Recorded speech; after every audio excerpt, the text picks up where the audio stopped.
आज का हमारा question rankers practice question RPS series का 13th क्वेश्चन क्या है। Find the number of positive rational values of x such that X plus one over x is an integer. मतलब मेरे को वो वाला एक्स का वैल्यू बताना है such that X plus one over X है एन इंटीजर। तो will try to give two solutions. Method one, positive बोल दिया उसने, ठीक है, एंड रैशनल बोल दिया। तो let X is equals to P by Q, where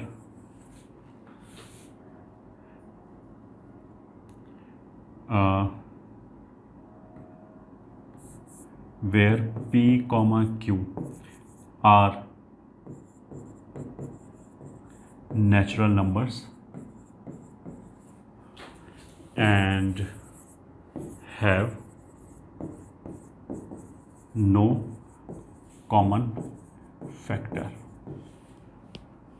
question के हिसाब से x plus one over x must be an integer. So this is p by Q plus q by p। This must be an integer. That means p square plus q square upon P Q must be an integer.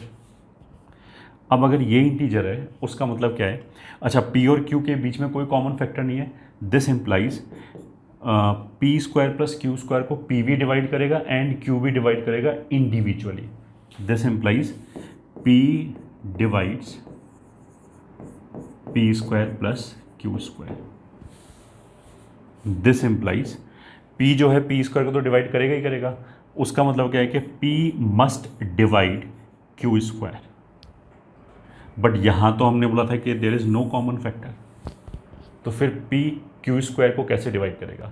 एक ही possibility है, जब p 1 हो जाए, और कोई possibility नहीं है। This implies similar logic से q भी 1 हो जाएगा, ये ठीक है। This also implies q is equals to 1।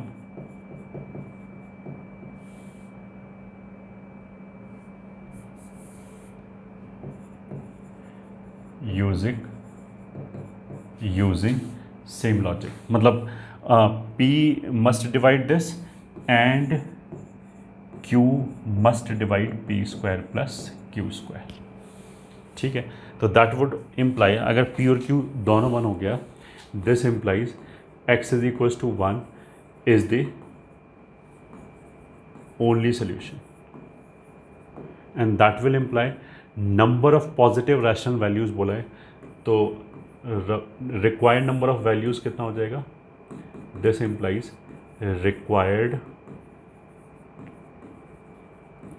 Number of values equals to 1। ये आंसर हो गया इस क्वेश्चन का, ठीक है। ये हो गया हमारा मेथड 1। मेथड 2 कर लेते हैं अब हम।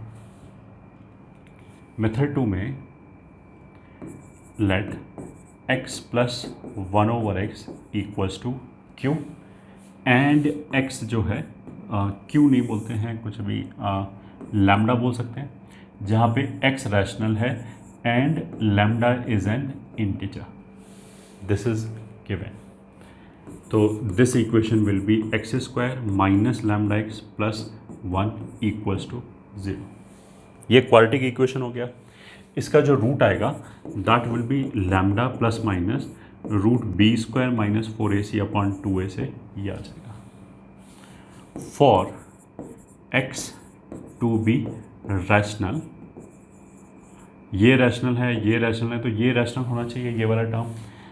This implies lambda square minus 4 must be an integer,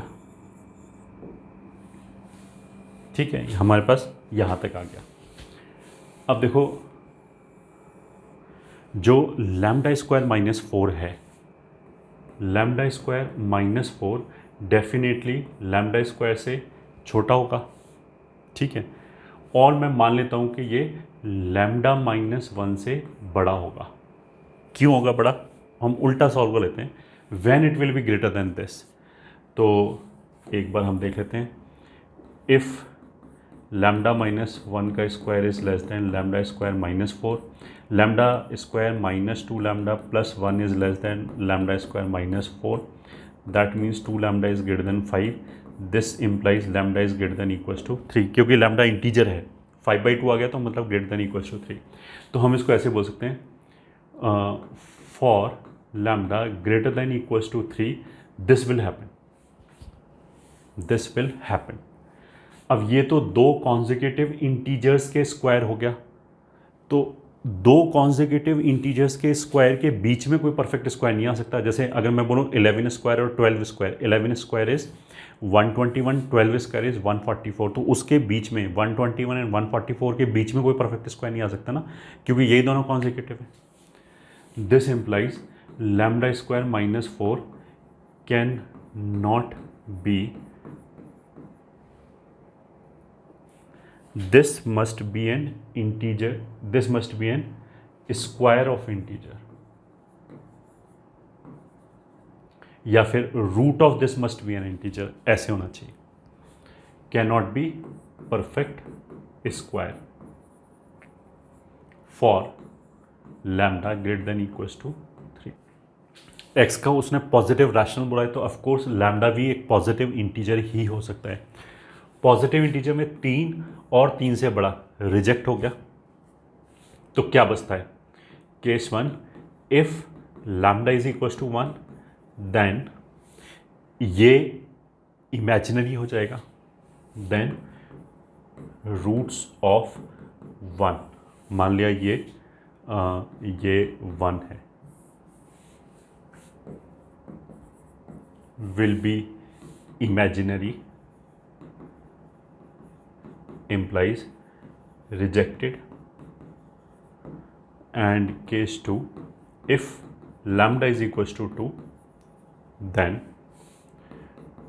1 implies x square minus 2x plus 1 बराबर 0, that implies x is equals to 1, ये चलेगा।